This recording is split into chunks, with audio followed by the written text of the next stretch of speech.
এই ঘটনাটা যদি আপনারা শুনেন তাহলে আপনাদের কি বলবো, আমি একদম একেবারে মানে ঘায়লুম শুরুটার মতো একটা ঘটনা। তো বিশ্বাস করবেন না, তো এটা একদম একবারে অরিজিনালি সত্যি ঘটনা।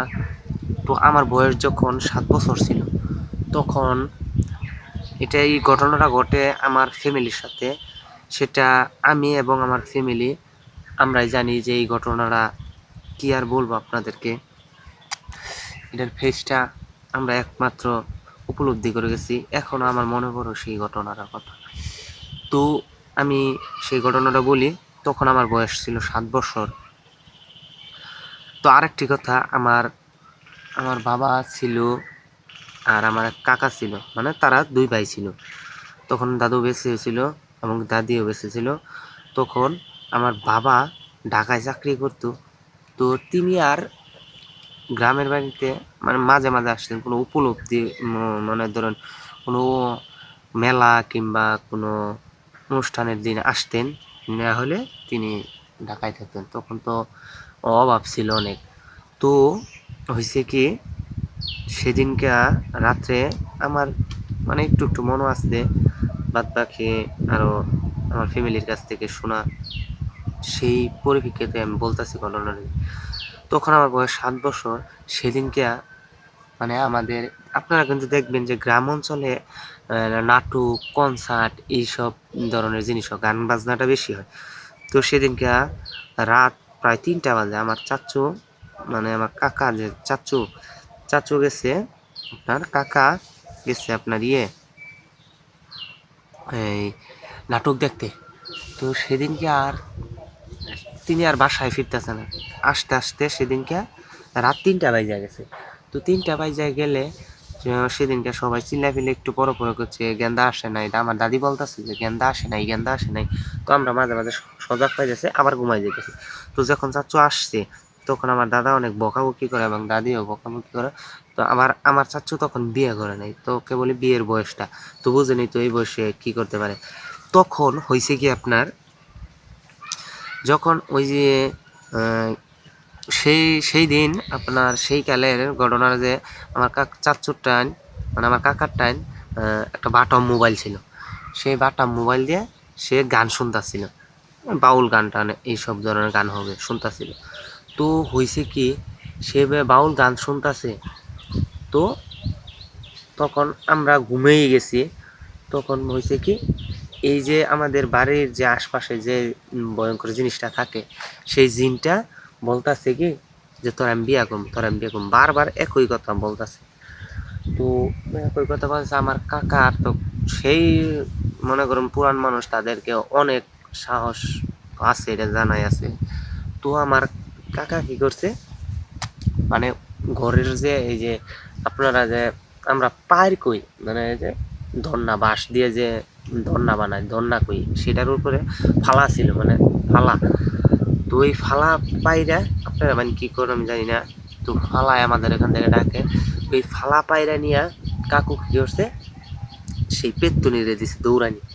মানে আমি বলতে চাই আর একটা ঘটনা, আমাদের বাড়িটা যে হচ্ছে আমরা যেখানে থাকি, মানে যে বাড়িটা থাকি সেটা হচ্ছে মানে এলাকা যেখান থেকে শুরু হয় এলাকার শেষ মাথা, এলাকার শেষ মাথা, যার পরে আর বাড়ি নাই, মানে আমাদের বাড়ির পরে আর কোনো বাড়ি নাই। সেই বাড়িটা হইতেছে আমাদের বাড়িটা সবার লাস্টে, মানে এলাকার সবার সর্ব প্রান্তে, মানে শেষ প্রান্তে।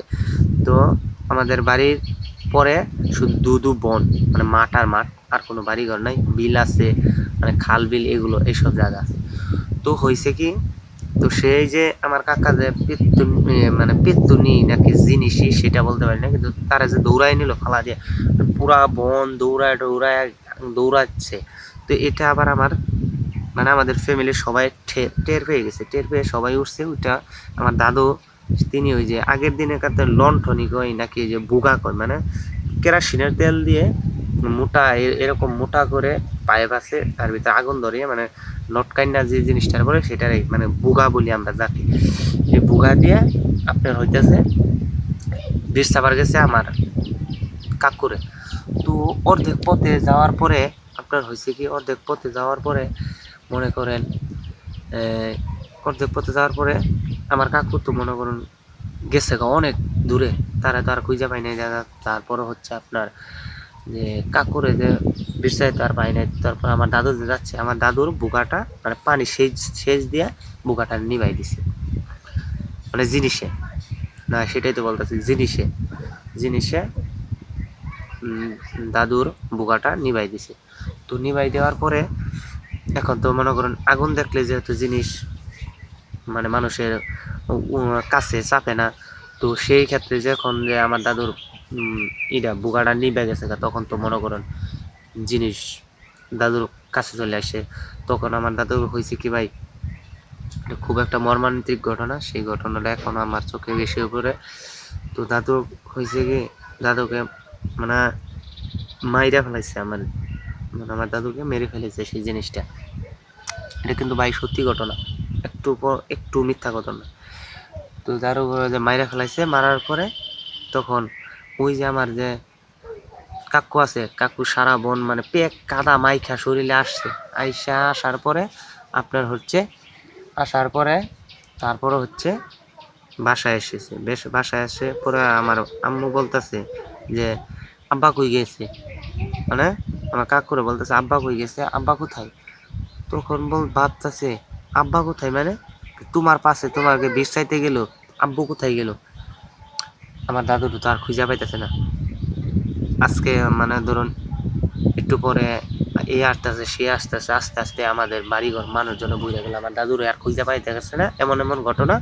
আমার কাকুরে জিনে তাড়া করছিল, জিন তাড়াইতে যায় আমার কাকু, আমার দাদু পিছনে পিছনে যাইছে, তারপরে আর মনে করেন দাদুর আর খুঁজে পাওয়া যেতেছে না। তো এখন এই ঘটনাটা মনে হয় জানাজানি হয়েছে আমাদের পুরো এলাকায়। আমাদের বাড়িটা বলছি তো আমি আগেই যে শেষ প্রান্তে, তো মানুষজন আসতে একটু দেরি হইতেছে। তো আমাদের গোষ্ঠীটা মানে যে গোষ্ঠীগত লোক আছে সেটা আবার অনেক বড়, মানে 1-150 লোক। আমরা সবার লাস্টে থাকি, মানে এলাকার সব সর্বপ্রান্তে থাকি। তো খবর পাঠানোর পরে সবাই আসলো, আসার পরে সবাই মিলা বন দিয়ে বিছাইলাম, মানে জমিন দিয়া মাঠ দিয়ে বিছাবার গেছি, খাল দিয়া, তারপর বিল আছে সেইখানে বিছাইলাম। কোথাও পাওয়া যাচ্ছে না। কোথাও যখন পাওয়া যাচ্ছে না তখন তো সবাই টেনশন, এদিক দিয়ে দাদিও কান্না করতেছে। পরে বাবার কাছে ফোন দিল, বাবা বলতেছে বাবার কি সকালে আসবে, যে কি হইল, কি কিসের জন্য এই ঘটনাগুলো হইতেছে। তারপরে মনে করেন আপনার এগুলা সব খুইলা বলা হইলো। পরে না প্রায় আজামের আগে আগে মানে আজাম দিব অবস্থা এই সময়কালে হয়েছে কি, মানে ওই চিপার ভিতরে যে আমরা সচরাচর ওই জায়গাতে আমরা মানে যাতায়াত করি না, সেই জায়গা আমার দাদি মানে ঘরের যে জুঠা বানিয়েছিল, হ্যাঁ লোকজন এসে পড়ছে যে এগুলো মানে আবার পাড়া মাইরা উল্টাই দিব এই ভয়ে, মানে জুঠা বানিয়ে যখন এই দিক দিয়ে ফালাবার গেছে, দাদির পায়ে নিচে দাদার ঠ্যাং বাইজা পড়ছে। এই যে দাদি শুন দেখে যায় আমার দাদা উপুত হয়ে মানে মানে আপনার ক্রিম সিস্টেমে দেখেন, মানে ঘাটটারে জাস্ট এই মিলে মাটির দিকে মুখ করিয়া, মানে মুখটা মাটির দিকে আর হাত দুইটা এই যে এইরকম মিলে মানে শোয়াই রাখছে। শোয়াই রাখার পরে সবাই তো চিৎকার টিৎকার পরে জাস্ট পরে আইনা দেখা হলো যে আপনার এই যে ঘাটটা যে এই থাইকা এই পরিমাণ কালা ছিয়া হয়ে গেছে, কোনো মানে রক্ত মানে মুরগির যে আপনার গলা কিংবা হাতে পায়ে ধরে রাখলে অনেকক্ষণ যে কালো মিসমিসা হয়ে যায় ওই রকম হয়ে গেছে। তো ওই রকম হওয়ার পরে সবাই দেখলো এটা মানে জিনিসেরই কারবার, মানে জিন ভূতেরই কারবার। তো সবাই আর কি করব, চিল্লা পিল্লা কান্নাকাটি। ওই যে মনে করেন দাদুকে যে মানে কাকাকে যে নিয়ে গেল যে তোর আমি বিয়া করবো, যে জিনটাই বলতেছে, এখন সেটা জিনই না কি পেত্তুনি সেটাও আমি জানি না, কিন্তু যে বলতেছে যে তোর আমি বিয়া করবো, মানে কাকু সেই রাগে মানে সইতে না পাইরা ঘরের উপর তো যে ফালাটা আছিল সেটা নিয়ে তাড়া করছে ওই জিনিসের কাছে। তো পরে এই ঘটনার পরিপ্রেক্ষিতে আর কি এমন হয়েছে। পরে সকাল হলো, সকাল হওয়ার পরে সকালে আসলো চিল্লা বাবা আসলো, মানে সবারই মন খারাপ যেটা কি থেকে কি হয়ে গেল। না আমার দাদুর বয়স ছিল আবার আপনার ওরকমই 50-55 দিকে। তো এইরকম অবস্থা। তো কেউ এই ঘটনাটা কিন্তু আসলে সত্য ঘটনা, কেউ আর মিথ্যা ভাববেন না। যারা শুনেন ভূতের ঘটনা, তারা অবশ্যই বুঝে থাকতেন যে এটা সত্য ঘটনা। তো আমিও এই ব্যাপারে অনেক তখন তো আমি ছোট ছিলাম, সেরকম বুঝি নাই এইরকম অবস্থায়। তো এইভাবে অনেক মানে আমার দাদার প্রাণটা চলে যায় একটা ভূতেরই হাতে, মানে জিনেরই হাতে। না, যারা দুষ্ট প্রকারের জিন তারা তো ক্ষতি করবে মানুষের, কিন্তু তাদের কাছ থেকে আমাদের সাবধান হয়ে থাকতে হবে। হ্যাঁ হ্যাঁ।